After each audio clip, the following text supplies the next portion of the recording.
Thank you, everybody, for joining us today. We're on meeting number 10 on this study on the House of Commons Standing Committee on Natural Resources.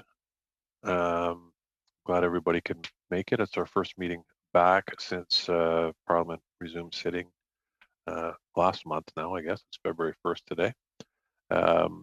And we are proceeding on Zoom, as everybody knows, with the exception of Mr. McLean and our analyst and our clerk who are in the room there today. So we need to be patient with everybody in terms of how the process works electronically, and I know everybody's good at it now, so thank you for that. We are going to start with our three groups of witnesses, and each witness will be given up to... Point of order, Mr. Chair. Yeah. Mr. Chair, I submitted a notice of motion on... I can't hear you, Craig. I submitted a notice of motion. Can you hear me now? No. Okay.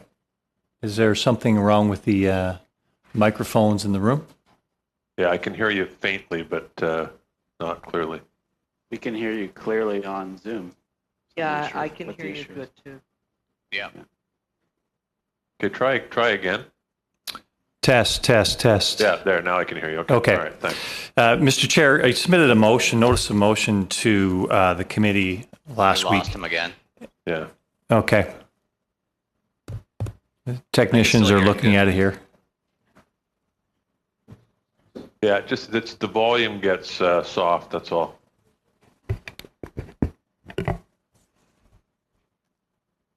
Here, why don't I go ahead with what I was saying? Well, you can hear us okay, can you? Yes, I can. Okay, great. Okay, so I was just explaining to our witnesses the process for today. First of all, thank you for joining us today. This is our 10th meeting on this study, and your evidence is going to be helpful to us as we approach the end of this topic. We're grateful for you taking the time to be here. So the process is each group of witnesses, whether you're individual or two, as in the case of Unifor, will be given up to 5 minutes to make an initial presentation, following which after all three of you have presented, we'll open the floor to questions from around the table. You are welcome to and encouraged to speak in either official language. Translation services are available to everybody. At the bottom of your screen, if you haven't already done it, you can designate your preferred language for audio purposes, and there shouldn't be a problem. And if there is, please feel free to let us know. So I will, why don't we start at the top, and I'll start with Vice Chancellor Leahy. See, Mr. Chair, is this working yet? Yeah, now I can hear you. Okay. I submitted a notice of motion last week about... No, see, now it's gone quiet again. It's fine when you start, and then it sort of fades away. Okay, maybe I have to just really focus on putting my mouth close to the microphone. Does that work there? No, it's still not working. All right. It's working fine for me. I can hear great. Am I the only one having the problem? I think so. No, I don't hear anything. It seems to be fine when you start, and then a few words into what you're saying, it gets quiet. And on Zoom, it's perfect. There's no fluctuation or change at all. Let me try a different chair. Okay. How is this? It's fine for now. Okay. Let me know when it cuts out if you can. Okay, so now it's gone faint again. Okay. IT, anything? Is anyone else having... That's worse. Now I can't hear you at all. Is anyone having problems besides James? Mine is perfect on this end. Mine is perfect on this end too as well. Anybody else having problems other than me? I'm having problems. Okay, I'm seeing at least two heads nodding, so. I can hear everybody else. It just seems to be the room that I'm having problems with. Any adjustment we can make in the IT here? Or is this just endemic? Maybe Madam Clerk, can you try speaking and see if I have the same problem with you? Yes, certainly. This is Hillary Powell, Clerk of the Committee, and we No, are you're going to fine. look into. Mr. Chair, Brian here. I don't know if you can hear me, but if Yep. I would suggest we suspend until we can figure this out. Probably not a bad idea, although I hate to. You can hear okay in the room, can you? Yes, I can hear perfectly in the room. Okay, I don't know what it is you're trying to introduce, but is this something we can wait to deal with after we hear from the witnesses? Oh, and that's exactly what I'd like to move, Mr. Chair. If we can set aside 10 minutes at the end of the public meeting today to discuss the motion that I introduced on Friday. Okay, I think I heard you say you had. Well, we have committee business after the public session, so. Yeah, no, this would be part of the public session, Mr. Chair. Okay, well let's carry on with the witnesses, and we'll cross that bridge later on. As long as you can hear, then I think that allows us a chance to go ahead now. Okay, so I was just about to turn the. One second, IT here has some input. Okay.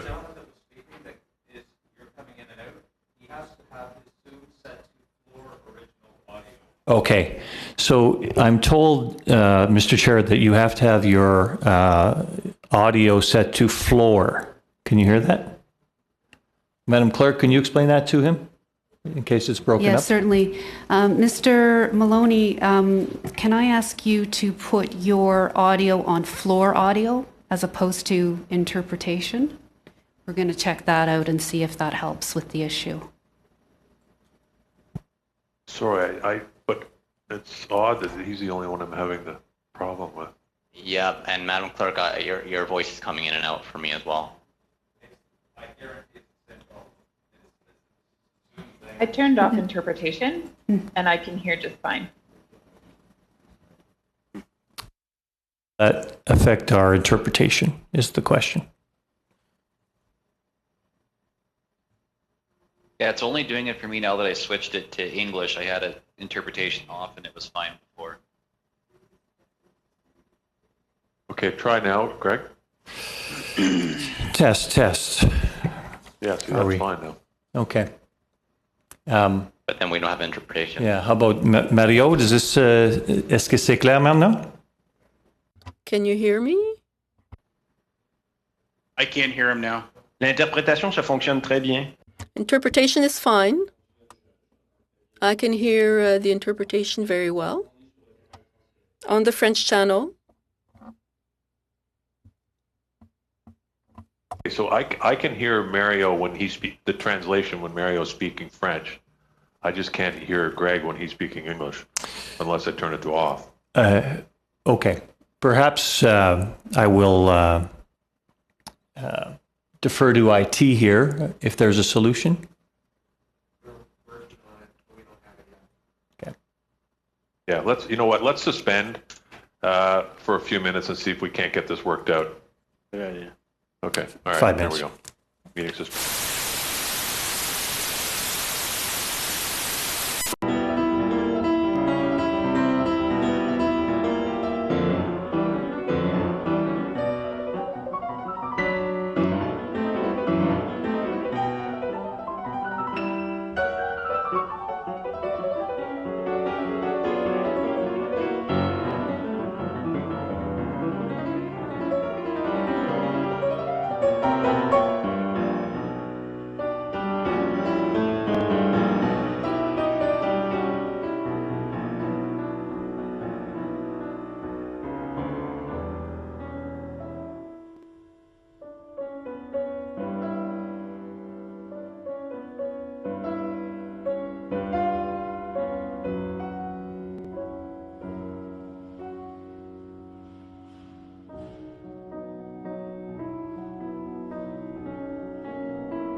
resumed.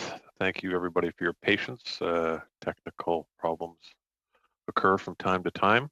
Good way to start the year, I suppose.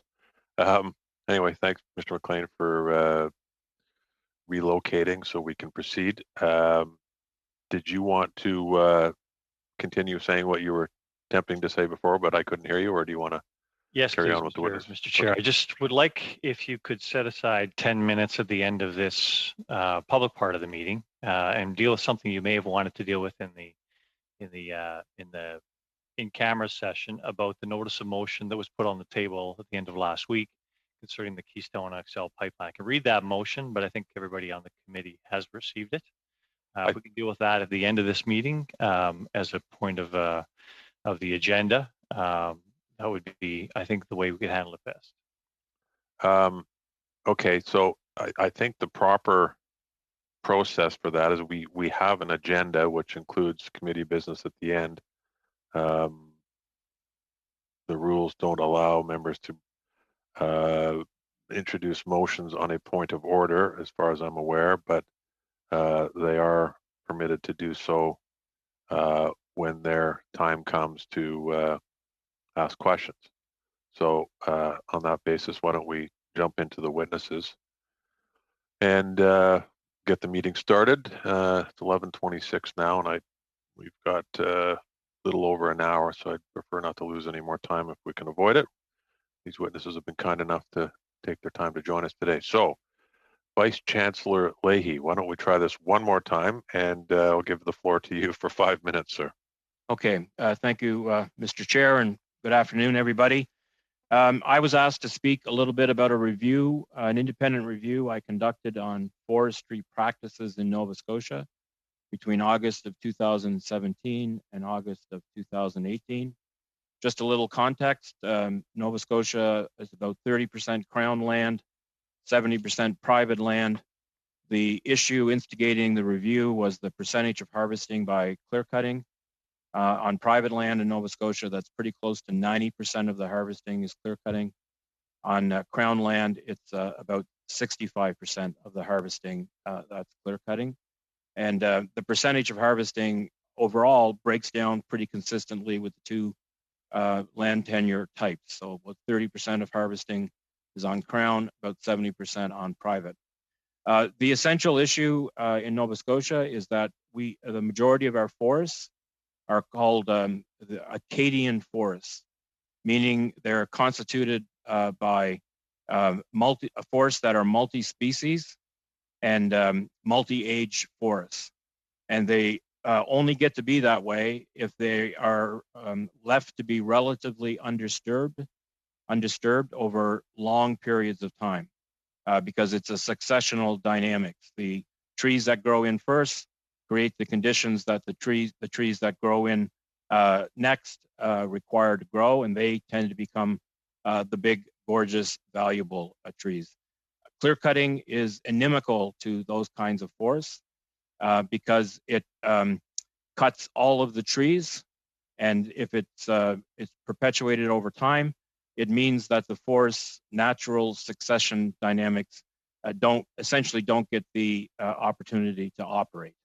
And ecologically and from a biodiversity point of view, this is serious because our ecosystems and biodiversity have evolved over time to operate or live with these Acadian forest types, as opposed to forests which tend in their nature to be more single species forests, in particular spruce forests. And we have some of those in Nova Scotia as well. So very high level, my foundational conclusion, and the government here has said that it embraces this conclusion, is that forestry practices shouldn't balance environment, social and economic objectives as if they are of equal value. We need to give priority to ecological and biodiversity health, because this is foundational to everything else we want to accomplish, including having a healthy forest in the long term. If we don't have healthy ecosystems and biodiversity, in the long term, we'll have a degraded forest. Many recommendations, can't possibly review them all in 5 minutes. At a very high level, I proposed the adoption of a new paradigm, which I called ecological forestry. I proposed the recommendation of something called the ecological triad. And the triad means that as much of the forest as possible is managed in one of three categories, hence the triad. One leg of the triad is purely for conservation, parks, wilderness areas, nature reserves, things of that sort. The other, another leg is forestry that either in its natural condition or that's actually created through plantations to be amendable to intensive forestry, including clear cutting. And then in the middle, the next leg or the middle leg, it's not very elegantly named. We called it the matrix. And the idea there is that the only kind of forestry that would happen would be forestry that replicates what's called the natural disturbance regimes, which affect Acadian forests. And those disturbance regimes are things like wind, pests, other kinds of things that bluntly kill trees naturally. And in the Acadian forest, those natural factors tend not to flatten whole stands of trees. They knock down specific trees or small groups of trees. And so in that matrix area, in Acadian forest, the recommendation is that we only use selective forest techniques, something called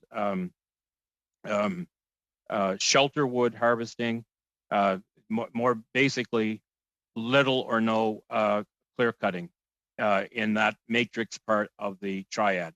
Last thing I'll say, I'm just conscious of my time. Key recommendation was that this triad be implemented as soon as possible comprehensively on Crown land, so that two legs of the triad would result in Crown land being significantly dedicated to ecological and biodiversity protection. And but there would also be some intensive forestry on Crown land, and that the government would work with private landowners to implement the triad on private land over time by encouraging education, supporting the choices that landowners themselves want to make in terms of which category of the triad they would like to manage their land in. An overriding, I guess, concern in Nova Scotia is a finding that our forests are not as productive as neighboring forests in places like New Brunswick or Maine, other places that have the Acadian forest type. And so while this triad model and the emphasis on ecology could be seen as limiting the industry, it's ultimately about having higher tree productivity, trees that grow faster, and more diversity of tree types.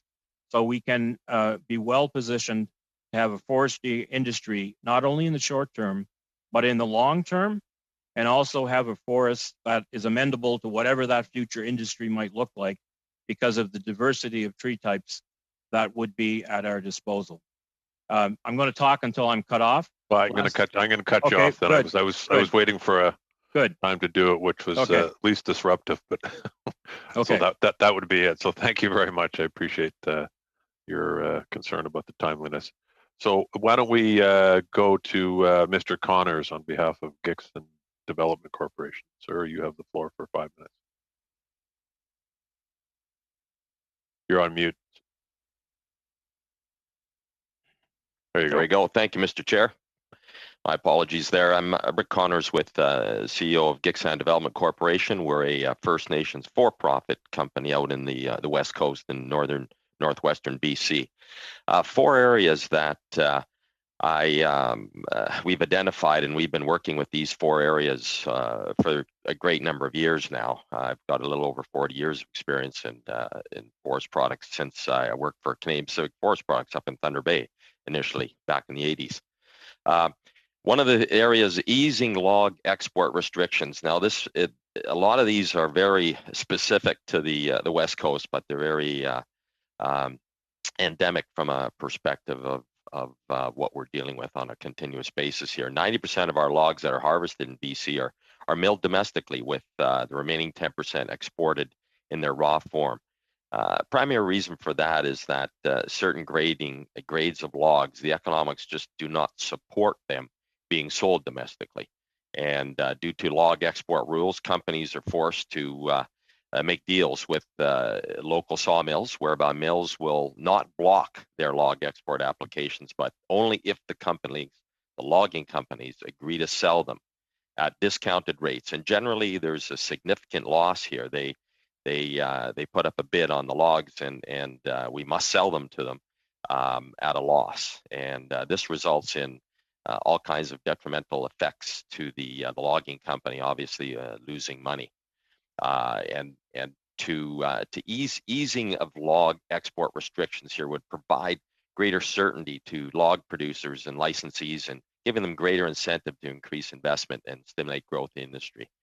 That's one of the areas that we're very passionate about out in the coast. Stumpage reform, timber being it's a crown resource, and forestry companies must pay the government stumpage based on the volume of timber harvested. It's also important to the context of the ongoing Canada-U.S. softwood lumber dispute to prove Canadian companies are not subsidized versus their U.S. counterparts who operate on private lands primarily. Stumpage is meant to be reflective of the value of the timber and the operating cost for that area, but unfortunately, in many areas of our province, the stumpage amounts being charged are much too high, and sometimes they actually exceed 50% of the actual total delivered cost. And we're not taking into consideration the appraisal areas we require some appraisal reform in that area, which is like moving a mountain. By reducing stumpage rates, companies will be able to harvest more timber and stimulate growth in the industry, and carry on a very healthy stimulus from silviculture program reforestation. Next, the streamline and clear First Nations consultation. Even though we're a 100% First Nations owned corporation, we manage a 386,000 cubic meter forest license. Logging here, in terms of getting permits, each permit for logging must go through the First Nations consultation process. And unfortunately, the consultation process, it's a moving goalpost. It's not fair for either the First Nation or the logging companies because it simply is not strict and defined enough to clarify all the fuzzy areas that are around permitting process. And there's no defined context in terms of how long will it take to get a logging permit, a cutting permit approved. And as a direct result, you cannot put down timelines for this, and it's hard for a company to lay that down. It's not fair to either party. The government needs to resolve these issues to provide licensees with the certainty that they need regarding permit issuance, so that they can make further investments and stimulate growth. And last but not least, the pulp and the low value timber, and the presence of high quantities of pulp and other low value waste fiber, which in the past was utilized by the pulp mills, but with the demise of pulp mills in the local area here, there is it's a constant challenge for many of the licensees. Each year, there's millions of cubic meters of material that are burned in waste piles, not to mention the wildfire forest fire management aspect of this and the positive implications in terms of utilizing that fiber for alternatives resources. The government needs to invest more money in this into next-gen technologies like torrefied pellets and bioheat for rural and remote communities, because that's literally where it rests. And these types of initiatives not only reduce the use of fossil fuels in Canada, they also begin to optimize the utilization of our forests, making better use of what has been considered waste stream product, turning one man's garbage into another man's gold. And it's critical so we can turn the forestry waste stream into a revenue stream for licensees. Appreciate the opportunity to speak today, and there's much more information. We have white papers on each of the subject matters, if requested. Great, thank you, Mr. Connors. What stood out to me was you said you worked in Thunder Bay. I was born in Thunder Bay, and many generations ago, my uncle worked at Great Lakes Paper, and both my brothers at the time worked at Great Lakes in Abitibi. earlier in their lives. So that's where I started. Great Lakes Paper as a process engineer. I'm a chemical engineer by profession. yeah, I know that. I know it well. Yeah. Anyway, thanks very much. Thank you. Okay, so over to our third and final group from Unifor, we have Mr. Doherty and Mr. Holland. I don't know who's going to start us off. Thanks, Chair. It's Scott Doherty. I'm the executive assistant to the national president of Unifor. And as you know, Unifor is the largest private sector union in the country with over 315,000 members. I'm responsible for the forestry sector for our union, and I worked at Elk Falls Pulp Mill as a process engineer, same as our other witness, in Camel River for 16 years prior to starting on staff with the former CEP in 2008. We have almost 22,000 members in the sector, 250 units spread across 10 provinces. Unifor is well positioned to talk about every aspect of the forest sector. Members of this committee are well versed in the forestry sector, and I know previous witnesses probably have shared information on the state of Canada's forestry sector and the contributions it makes nationally, regionally, and local, and to local economies in terms of the economic production and taxes and so forth. It's Unifor's position that that we will not create an effective COVID recovery plan without also addressing the challenges facing this sector prior to the pandemic, which, as some have already said, low pulp prices, ever-growing fiber supply issues, obviously the ongoing softwood lumber dispute, volatile, unpredictable global trade situations with China and the Trump administration, and obviously natural events such as pine beetle and forest fires. All these factors have caused serious liquidity issues for many of our employers. and then amidst all of these pre-existing challenges, the pandemic struck, worsening some of the problems and creating serious new ones. For example, pulp and paper producers across the country have made capacity adjustments in response to the impact of COVID-19. We've seen the number of layoffs across the country by temporary shutdowns or permanent shutdowns of pulp mills. For many of our members, the pandemic has deepened the sense of uncertainty and unemployment, insecurity that they felt prior to 2022. Unifor, however, is optimistic about the future of Canada's forest industry, and we believe there are a number of concrete, pragmatic steps we can take to build a more sustainable, competitive, and innovative sector as we plan for our recovery. First, we believe we need urgent action to help producers weather the COVID storm. In the short term, we need support, we support the call from producers for financial support and liquidity measures from the federal government, including loan guarantees and other measures.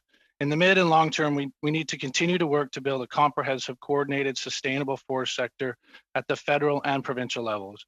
We support the call for a focus on new products and emerging markets with emphasis on sustainability and renewability for the industry.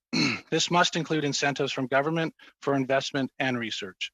New developments in timber frame construction along with biofuel development are just a few areas of great opportunity as we continue to build and capacity to continue to build on personal protective equipment, which is needed more than ever. Finally, there's also hope with the Biden election that will lead to less volatile with the U.S., our biggest trader. Simply put, the time has come for a fair and reasonable solution to the softwood lumber dispute. For years, people have referred to this industry as a sunset industry. Unifor will never agree to such a comment. It's a ridiculous assessment. The industry is a sunrise industry with enormous opportunity for transformational change and growth. When governments, employers, and labor work together, there is opportunity to invest in our future and build a more green, sustainable, inclusive, and stable sector. Thank you. Thank you, Mr. Doherty. Mr. Holland, do you have anything to add or? No, those were our opening statements anyway. Okay, perfect. All right, well, thank you. I'm always great. We're all always grateful when people not only stay within the time limits, but they come in underneath. So that's great. Thank you. Okay, so now we'll open the floor to questions. And first up is Mr. Zimmer for 6 minutes. Thank you, Mr. Chair. And it's interesting how we have forestry backgrounds. My first real job was working at a pulp mill in construction here in Taylor, BC. It's amazing how forestry affects all our lives. My son works as a heavy-duty mechanic for a logging company up in Oil and Gas Central up here in northern BC. So still a very big industry and impacts a lot of our economy and our jobs and our food on our tables and roofs over our heads. But I just wanted to ask a question for Rick from the Gitxsan. You're just my neighbor to the west. We're up in northeastern BC. I have friends and colleagues up in Fort Nelson that just started a new pellet mill up there. I don't know if you know Brian Fair, but he has just started that operation up again, which we're very glad to see. Makes a huge impact on a community like Fort Nelson. I just wanted to speak to, you mentioned about the discount rate for exporting logs. I just wanted to ask you, what was that rate? What does that look like? How much, because we've seen discount rates for our oil and gas sector, and frankly, to the comments from the Unifor, I don't know with the Biden administration with canceling Keystone, I don't know if that's going to, it's not a positive first step for our friends to the south and our new president to the south of us. But anyway, can you just speak to that discount rate, please, and just give us a framework of what that, how much of an impact that really has on our industry in Canada? Certainly. Thank you much, Mr. Zimmer. The in terms of the blocking and how that works for us here is that we often have a certain, but we have the requisite percentage of our allowable annual cut that we can export. A lot of times, and this is not typically felt with the dealing with the West Frasers or Canfors, because we're very cooperative with all sawmills in the region. However, sometimes you come across profiles whereby, let's say on a 100,000 cubic meter cut, your export component of that, if you could potentially, in our area at least 45% maybe of export quality, and that would be a wonderfully high percentage. And I know that sounds a bit crazy, but that's the highest that we ever find in our area, as it's a very decadent area for fiber. The problem being is that the export percentage is actually lower. And what happens is the sawmill will then put in an offer. It has to go to bid in terms of the saw log onto the market. The sawmill will put in a bid, and I'll give you an exact example that we had, $65 a cubic meter. Well, in this particular area, we have those big rock structures called mountains. We do a lot of cable yarding. Our costs to bring logs out of the bush are not as simple and as uncomplicated as a interior rate. It's a coastal rate. However, our appraisal area says that we're interior, and which is very unfair. Our cost to bring that log out of the bush was somewhere over $80. It was $83, as a matter of fact, cubic meter, to bring that out of there, of which stumpage was another significant factor in that $83. We were forced to actually sell production to that sawmill at $65 at a loss. And when that sawmill actually has its own license, and it never utilized its own license because it knew that it could not bring logs out of the bush at a rate that was conducive to profit for the sawmill. So they wait and they block other loggers who are just trying to make a living out there. Yeah, and I know we're talking about, I mean, the stumpage issue is the big one. I'm again from BC, and I've seen a bunch of we used to see the beetle kill, and now we're seeing, or pine beetle, now it's spruce beetle. And there's got to be a way to get that wood down before it becomes unusable. To me, there's some ways that we can do that through stumpage rates. But let me move on. You represent a very large Indigenous community in our province, in BC. I have many Indigenous groups in my riding. Just the impact, though. We've already spoken about the impact in some of our personal lives of the forest industry. But, we see about 205,000 people, according to Natural Resources Canada, that were employed. And we see about 12,000 jobs were held by Indigenous people, representing about 7% of the sector's workforce. And of course, you understand how significant that is when you give, when there's good jobs in a community, how much that really impacts that community. Just speak to that in terms of the Gitsan specifically. You've seen the impacts personally, how it matters to the community. Maybe just speak to the positive aspects of forestry in Indigenous communities. Absolutely. Modern forest practice is using a bunch of feller to harvest trees as opposed to the traditional chainsaw approach to it. Now, that may reduce the number of people. However, by offering these opportunities, and we're about an 85% Indigenous company, 85% of our employees are Indigenous, and that's allowed them to go back to the bush now, because you cannot believe the amount of forestry equipment that sits waylaid just at the side because Skeena pulp mill closed, and there's no more market for the pulp log up here. And when you have a decadent forest of 65% in some areas, it's impossible to go in there and high grade the forests, and then you're paying for all the silviculture work, and that has to all be burdened into one.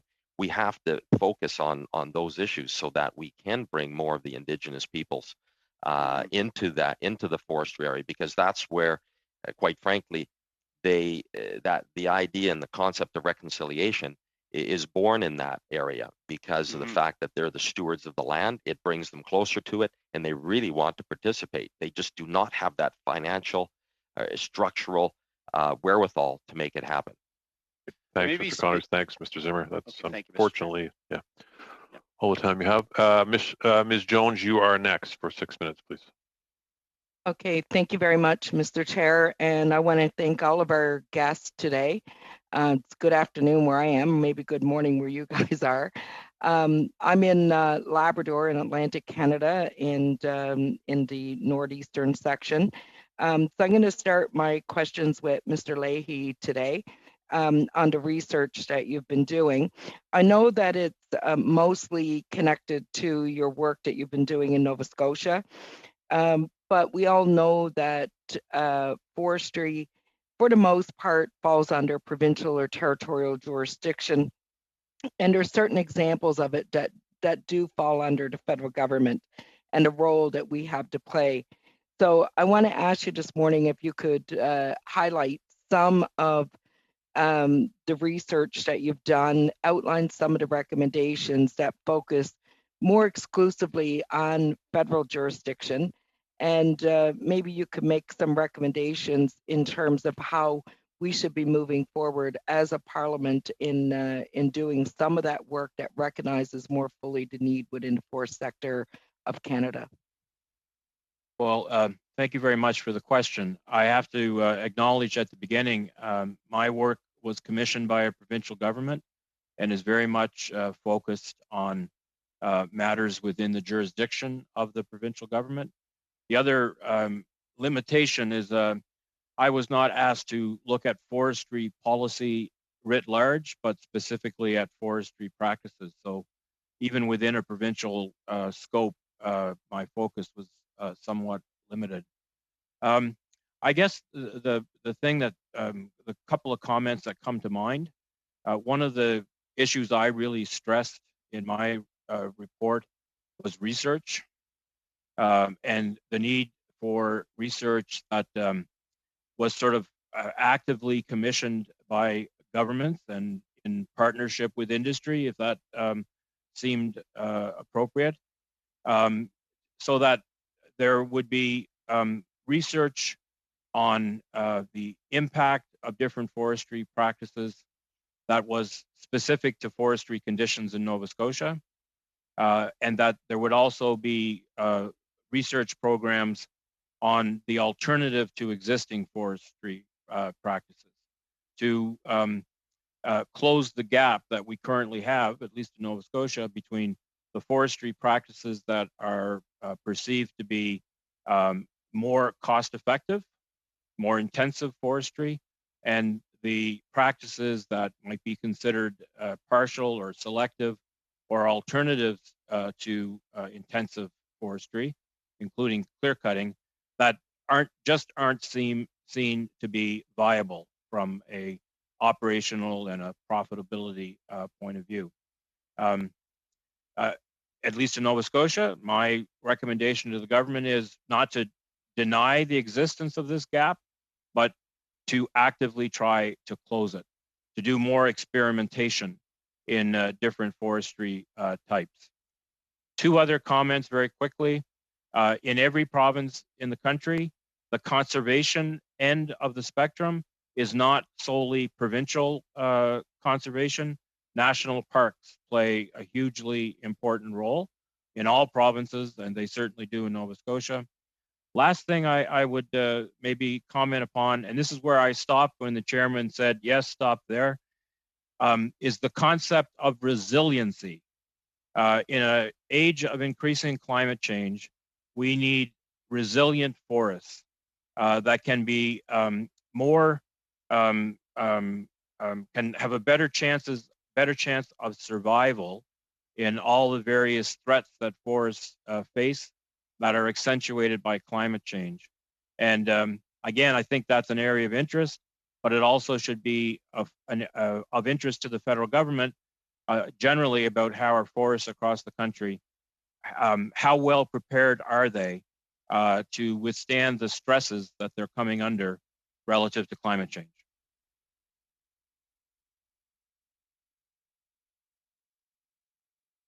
Well, thank you very much for your response and for your insight into that.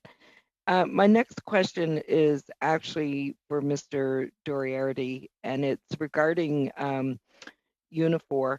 I know that you've talked about, the crunch that workers are coming under in the forest industry and how they've been impacted by the pandemic. I know that you guys have advocated hard for forest workers, and I know that as a government, we certainly responded through this pandemic in terms of providing for PPE, and many other needed services and resources that they needed. I'm wondering if you can share with the committee some of the best practices that was taken on by the forestry sector to help them, avoid falling behind in as much as they possibly could, and how you were able to continue to meet some of your scheduled work like that around tree planting over the last few months. We're going to have to do this very quickly too. Okay, I'll try and answer quickly. So some of the best practices have just been basically doing what we were doing prior to the pandemic, which was finding cost-saving measures with the employers, finding ways to ensure that that people got to work. Obviously, was needed to do. Some of the places shut down for a small period of time, and obviously. We have health and safety experts at every one of these mills to make sure that the personal protective equipment was made in place and people were safe going to work for sure. All right, thanks very much, Ms. Jones and witnesses. Okay, Mr. Simard, you are up next for 6 minutes. Merci, Monsieur le Président. Thank you, Mr. Chair. A quick question for Mr. Connors. These restrictions on exports that you talked about, are they mainly for commodity products, 2x4s, basically?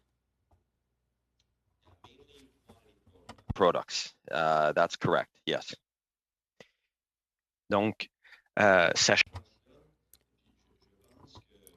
in that case, and I can say that a lot of people have also noticed that. So in that case, in Canada, shouldn't we have a strategy for a second or a third transformation? You've also talked about the low value of pulp and other wood residue, but this has a certain potential, but we have no strategy to help the pulp and paper industry, for example, who will have to go through this transformation. The costs are very high, we know.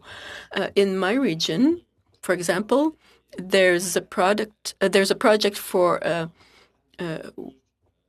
celluloid pulp, And there are other mills that could take that on.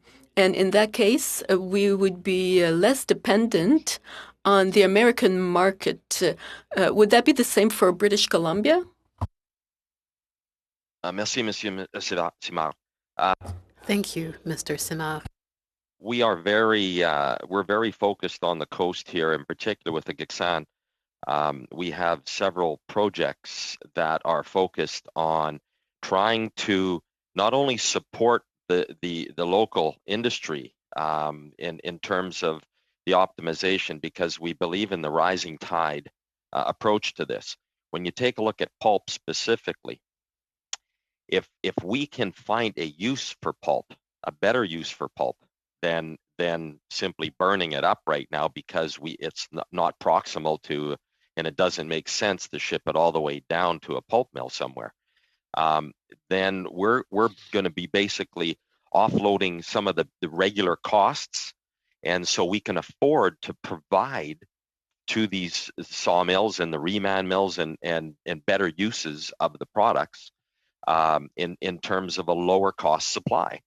And so, as opposed to looking at the lower end fiber sources as being just dead weights out there, they should be reviewed and respected as value added to the process itself. Because if we can take care of the road building costs by selling that pulp to a low end producer that might be producing things like torrefied pellets, white pellets.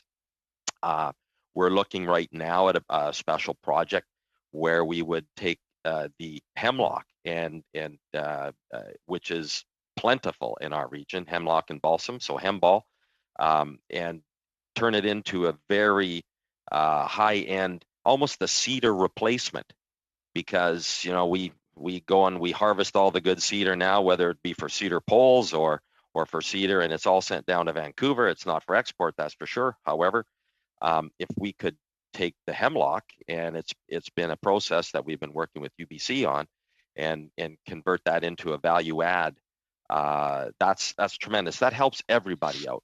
It helps the loggers out, and it helps those other value add people. Merci. Yeah. Merci, merci, Monsieur Gunner. Wait.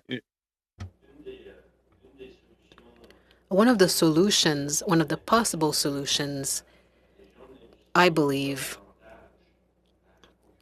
that there is no competitive advantage to developing these products, and we know that using biomass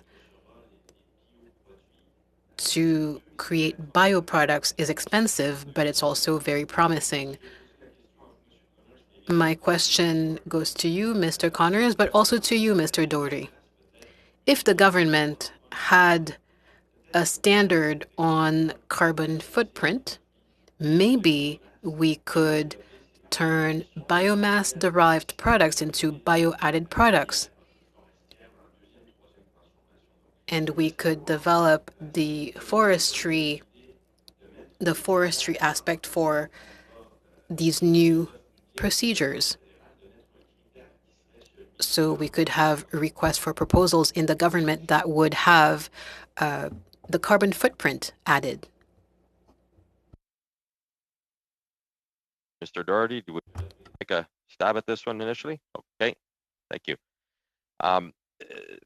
Products like bioethanol or any biocoal, whatever you like to look at as far as an end product and a value add product out of forestry, I believe are very good ideas. And in fact, the biggest barrier to entry on such projects is basically the capex required, and often it's a build it and they will come approach right now, because things like torrefied pellets that have been sitting out there for 10, 15 years.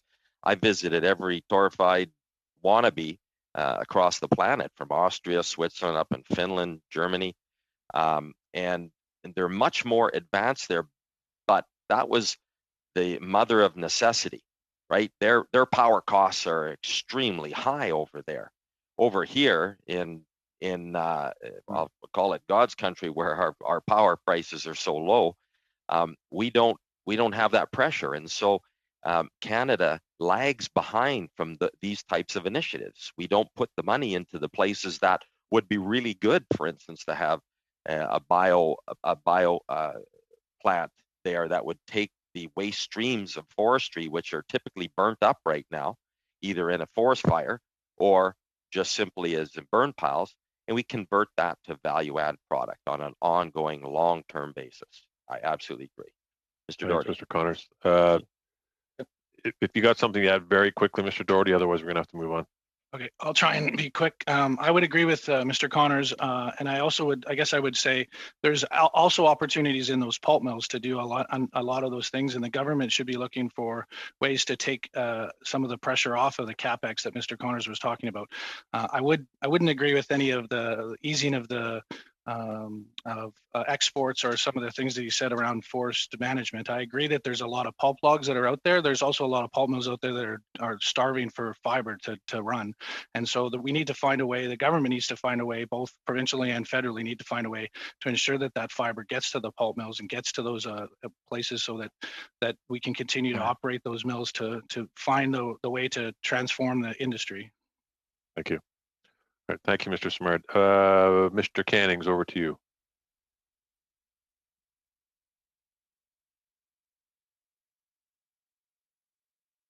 Better unmute with the right mouse. I've got various things going here. Thank you very much to all the witnesses for being here today. And I'd like to start with Dr.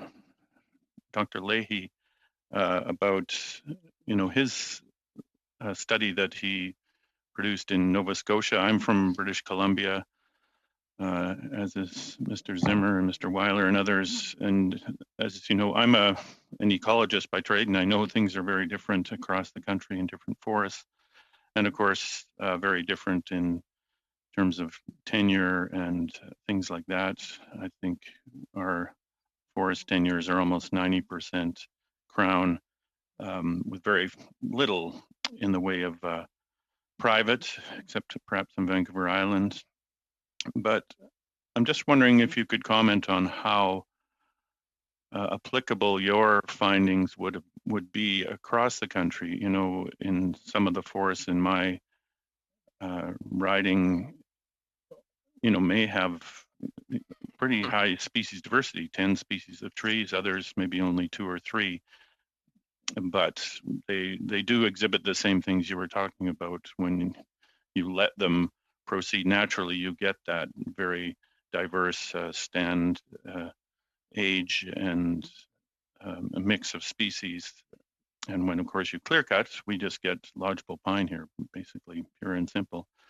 So I'm just wondering if you could comment on how applicable those findings are across the country, and whether you've had a lot of interaction with other colleagues from across the country on what the best way forward for forestry would be across Canada.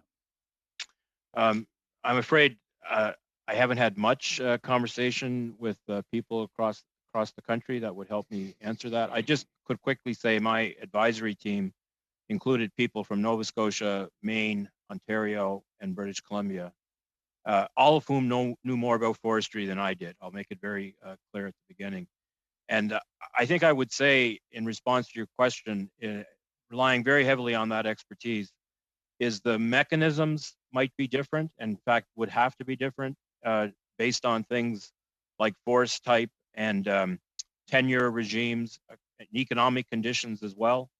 But I think the basic objective is that we need more forestry that's designed to, at a minimum, maintain, if not to enhance, the resiliency and the health of ecosystems and biodiversity. In my opinion, needs to become an imperative right across the country. If we want healthy ecosystems and biodiversity, and if we want forests and forest products, not just 20 or 30 years from now, but hundreds of years from now. And I firmly believe that this is increasingly the case as our forests come under more and more stress, including from climate change, but all kinds of other stresses as well. The last thing I'll say is, at least in Nova Scotia, we have a history since the introduction of pulp mills as a one-size-fits-all forest management strategy, and nature everywhere is more complex than a one-size-fits-all forest management strategy. And so whether it's a triad model, such as I recommended in Nova Scotia, or some other model, I think we need to fit our management approaches more to what the forests are capable of giving us and capable of absorbing. I'll just end by saying the Mi'kmaq foresters I met with, they said it all comes down to the... Hey, je pense qu'on pourrait s'amuser à faire...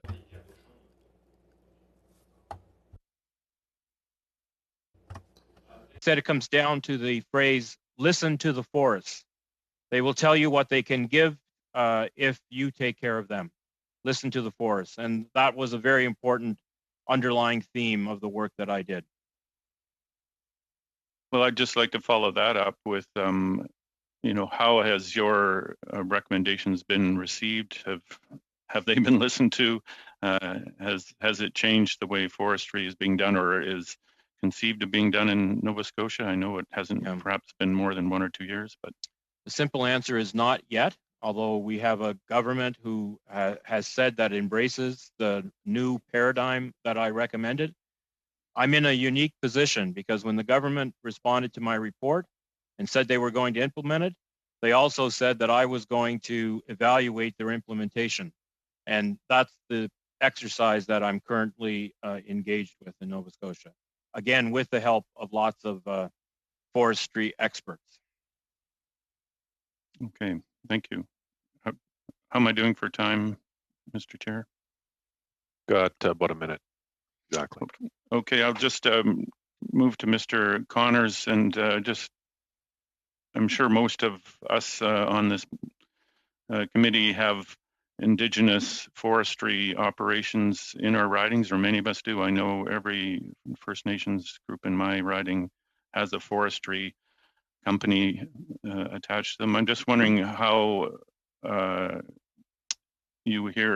how would you say how those Indigenous forestry companies are doing in British Columbia, at least? Do they need more tenure? How does that work with the big, when they're coming up against the Interfors and Canfors and West Frasers? I don't believe the answer there is more tenure, only because you need to be expert in the area to really make a forestry operation work, and you need to have those partnerships with a West Fraser or Canfor. I think the most beneficial issue that could ever come to the traditional territories of various different First Nations is to have a champion like a West Fraser to basically employ, as they do in many different areas, provide the training programs, provide that stepping stone into forestry for the First Nations. So there's meaningful relationships that are developed with the community, as opposed to just thinking and believing that any First Nation company can be a forestry company. It's just not that simple, and it needs to be melded in with what's existing. We need to support and have a good relationship between local industry and with the First Nations themselves too as well. Great. Thanks, Mr. Connors. Thank you. Thanks, Mr. Cannings. Okay, so now we're moving into second round, 5 minutes each, starting with Mr. Patzer. Thank you very much, Mr. Chair. Greg, are you wanting to jump in here? No, you go ahead. Okay. All right. I'm going to start off with Mr. Connors here, and thank you very much, everybody, for joining us. And also, Mr. Connors, I saw on the website that there's a congratulations in order for you on your retirement at the end of the year. So congratulations on that.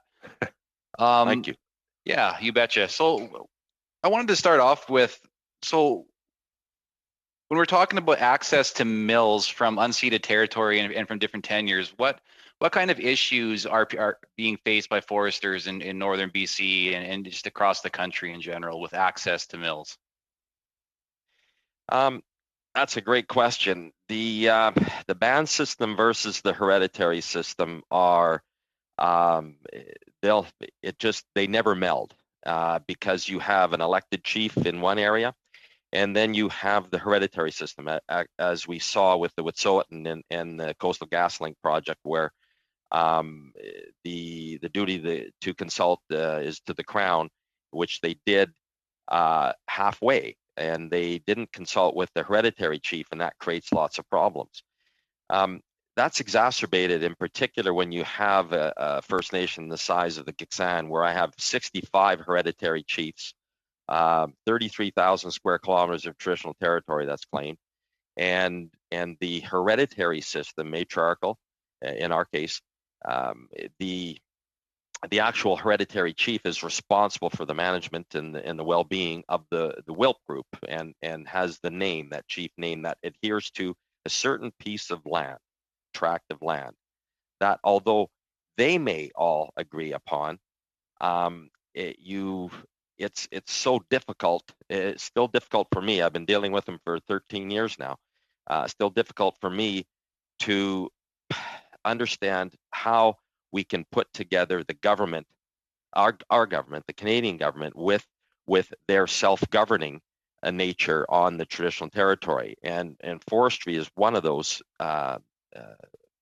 industries that suffers every time, because you may have a WILP group of, let's say, 300 members, of which the hereditary chief says yes, it's okay to go cut. And he gives a blessing because the consultation was done, the accommodation is done. There's some meaningful employment. Perhaps they have some environmental stewards there on the property or in the territory, overseeing the operation. But yet there's two individuals that decide, they're gonna blockade, and they're gonna shut it down because they don't agree with the hereditary chief. There is no simple answer to any of these issues. Really, there isn't. I've seen it operate very smoothly where the house group is harmonious, and if the hereditary chief says that, yes, in fact, this is going to be part of our operation, we're going to harvest some trees here, great, it goes fantastic. And then the WILP group benefits because they get a stipend on a per cubic meter basis, typically, and they do some meaningful things, and there's people that get employment from that. So again, not really an easy answer to that one, but it is one that needs to be explored, because that uncertainty is what causes so much uncertainty for business, and whether or not they choose to go do all the recce work, spend the money, put an application in, only to be blockaded. That's not fair to either people. Okay, thank you. And Mr. Chair, that's all I really had for this round. So thank you very much. Appreciate the answer. Great. Okay, thank you. Mr. Weiler, over to you. Thank you, Mr. Chair, and thank you to the witnesses for joining our committee meeting today. And I do want to pick up on that really interesting discussion that Mr. Connors was engaged in here, and I can imagine it's a very, very challenging thing to balance all these different concerns. And you mentioned as one of the 4 areas you've identified that streamlining consultation was a priority. And I'm curious here, what role do you see with the federal government to assist in some of this streamlining? And one of the areas I know that some of the nations within my riding are quite advanced on is working together with different orders of government on land use planning throughout. And it's also it's a subject matter that's also quite common in environmental assessment, to do a strategic environmental assessment where you're looking at the whole land base. And then using that as a starting point rather than individual areas. And so I'm curious if this is something that the Gitxsan is exploring, and if you see that fitting into some of your priority areas to identify with streamlining consultation. Thank you for the question.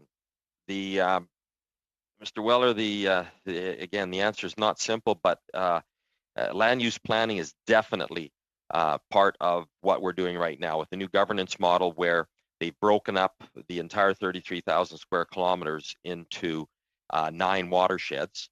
And the 9 watersheds are responsible for their own governance. And what that does is it streamlines the process of what happens when a proponent comes into the territory and says, I want to harvest in this particular area, and they go out and they talk to the hereditary chief. They get the recce work done. They apply for, they do the consultation, the accommodation.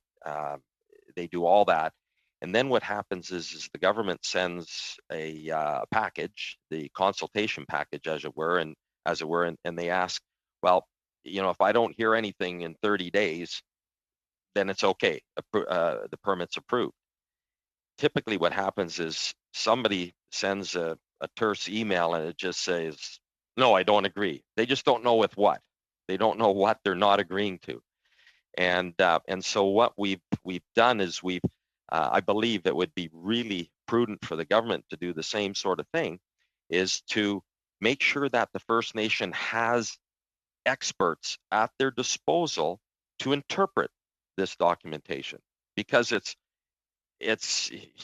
like giving me a manual on my car and saying, go fix the ABC. Well, I open up the engine, right? And that's exactly what they do when they open these things up.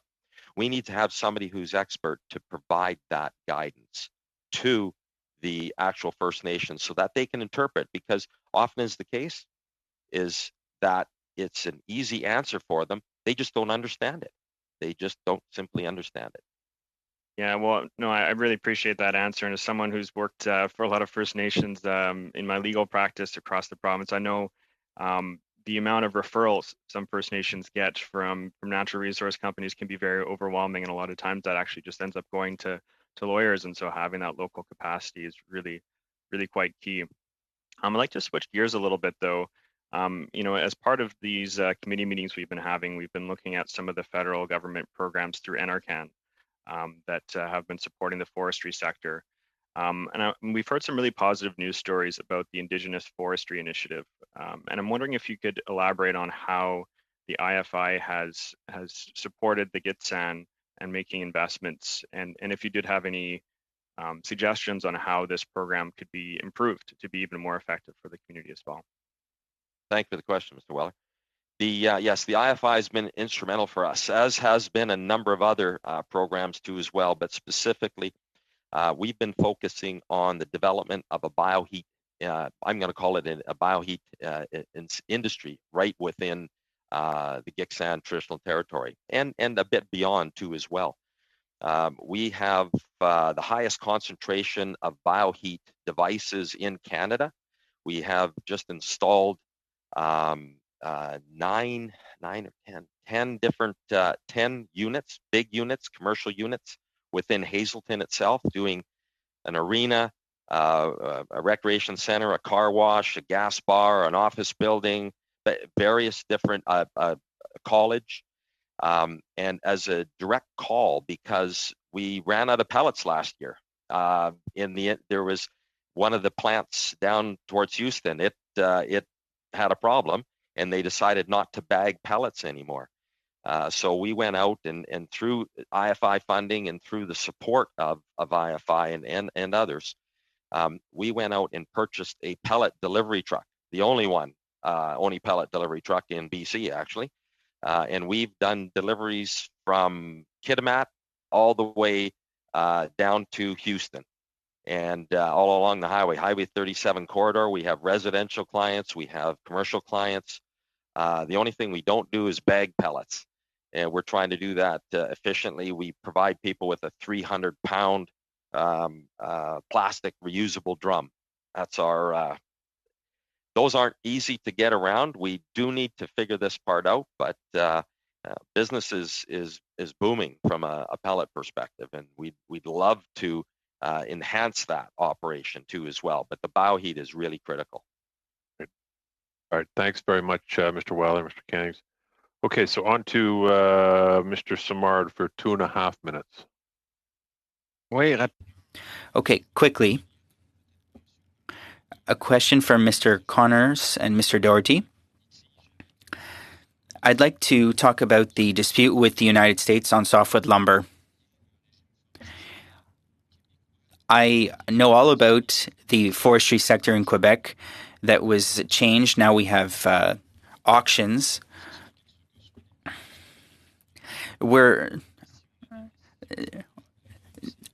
not on the same wavelength as the Americans, and they're delaying the conflict.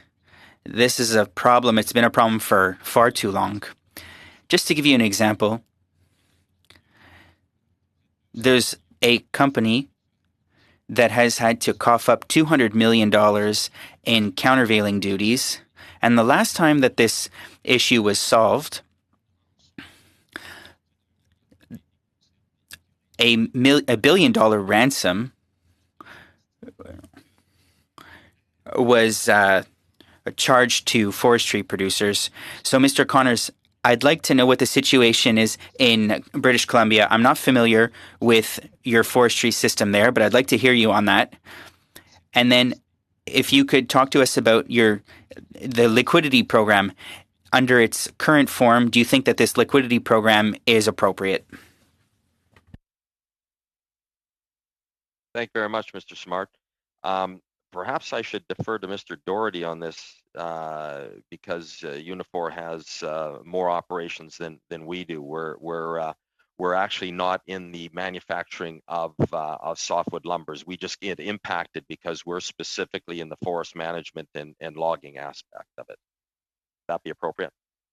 Sure. Thanks, Mr. Connor. So obviously, I'll answer the second question first. The liquidity program is working. It has provided some relief, obviously. And as you indicated, every time we've gone in front of the tribunal on the softwood lumber, we've won. There's absolutely no merits to this. This is a trade dispute. Basically, a number of forest companies and producers in the United States have been able to convince the trade commission in the United States to put these duties in place, but there's no merit to it whatsoever. I do believe that we addressed the dispute much better than we did last go around when the government's liquidity program helped, and we've seen a number of forest producers. You mentioned one. I think you're talking about Resolute with the $200 million. There's a number of forest companies that were able to survive through this without having to take curtailments just simply because of that. But it certainly will help to get that dispute resolved and hopefully in a much better way this time around, where we're not actually giving more money back than what's supposed to be coming to us. Thanks, Mr. Doherty, and thank you, Mr. Simard. That's all your time. So, Mr. Cannings, over to you for 2.5 minutes, and then we're going to have to end this portion of the meeting and move into the in-camera session. Mr. Cannings, the floor is yours. Okay, thank you. And I'm going to stay with Mr. Connors for now. He talked a lot about trying to use some of the less profitable wood or the waste wood. That's something we've been talking a lot about here in committee. I know it's a big issue in my riding. People don't like the process of burning slash, for instance, that produces as much carbon in British Columbia into the atmosphere as all our cars put together. I have a project going ahead in my riding of a company that's going to be producing renewable natural gas through the processing of forest waste.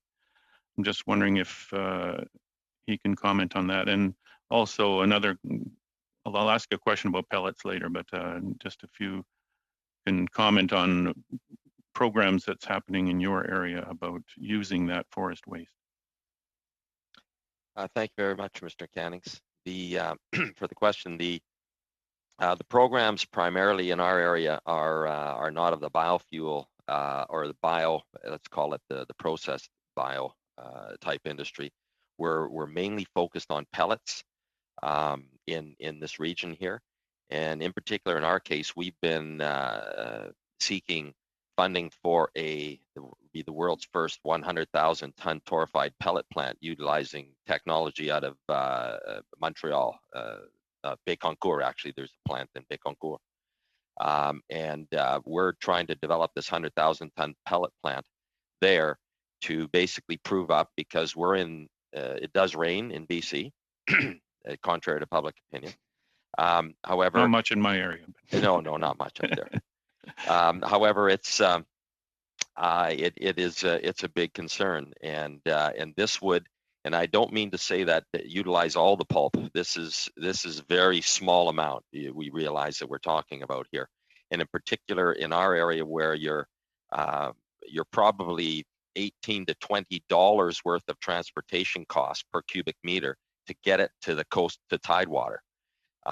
So, and that makes the price of pulp absolutely, you can't do it. You can't afford, the pulp mills can't afford to pay the price that it costs us to take pulp out of these very difficult areas and appraisal areas to remove it. So we need to look for those, and utilizing slash piles, making sure that the deck pulp, because they can't afford to take it out of the bush, sometimes what they do is they deck it and then it's there for forever, creating all kinds of wildfire management problems if the forest fires are to get into those areas. And we do need to continue that, and our focus is typically been in the area of production of pellets to utilize that waste stream.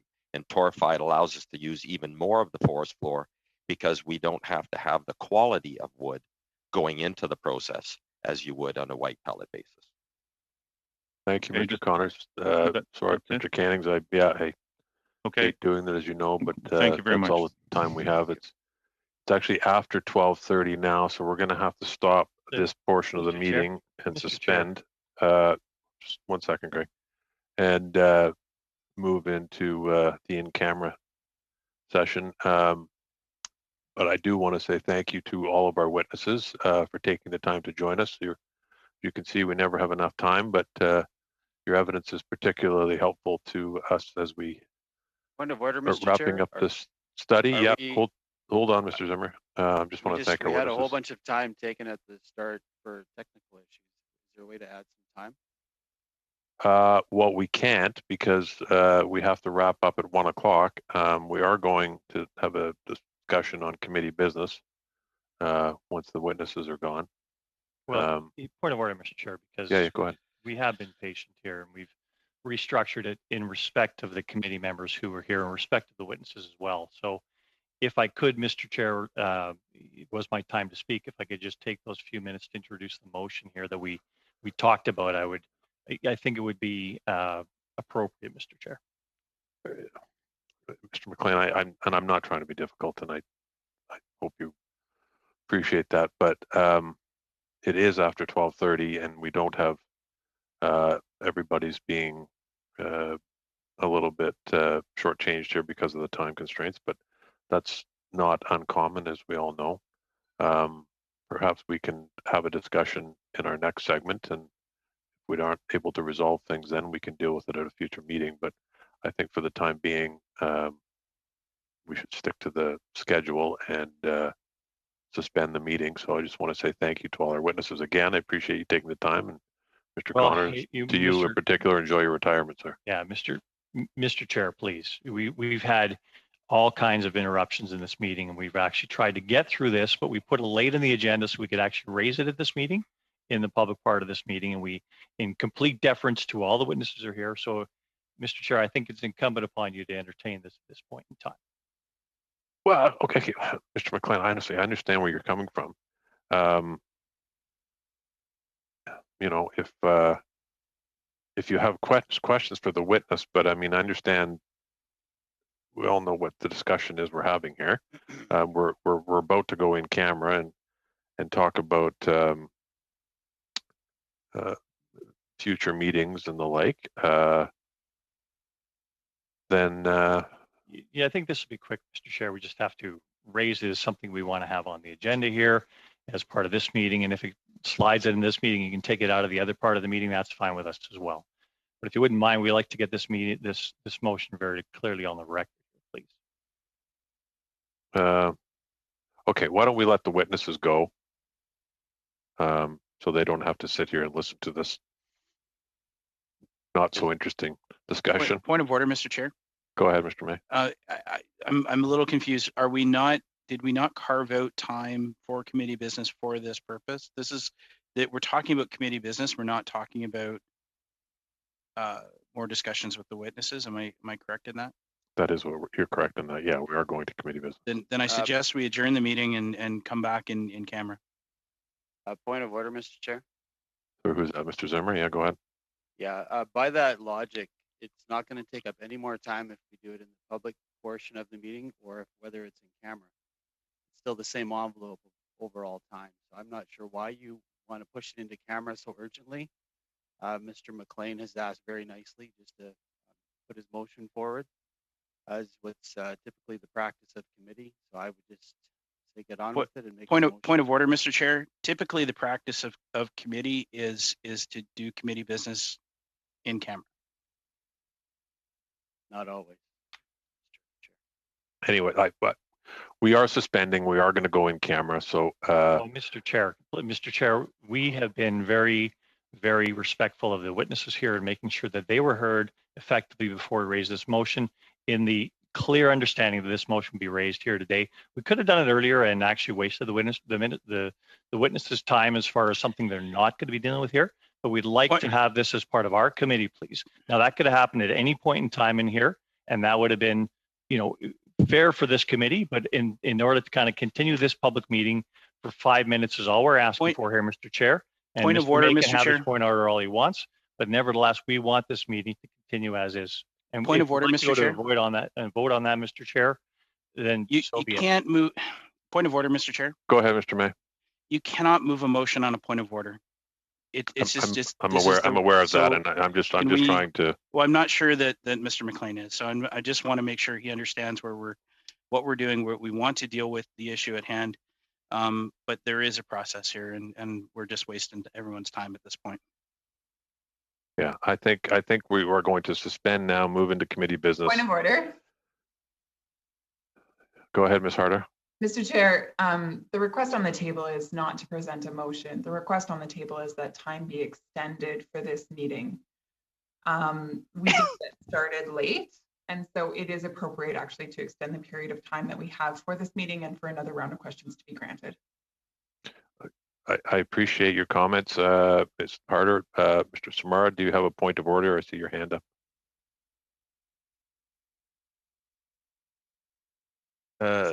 Simplement.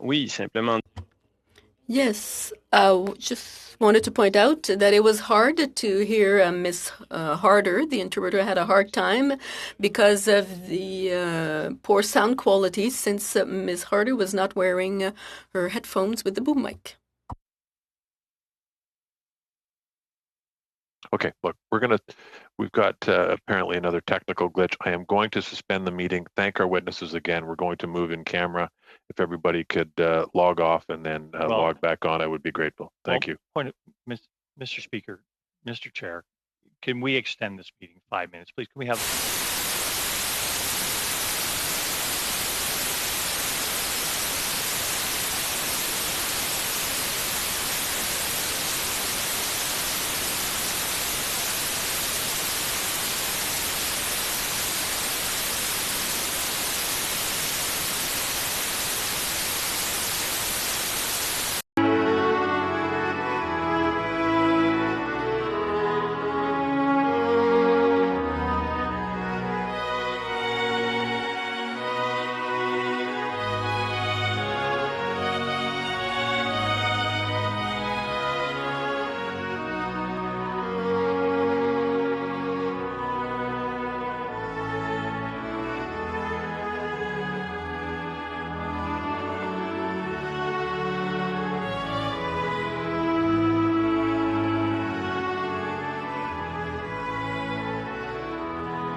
you.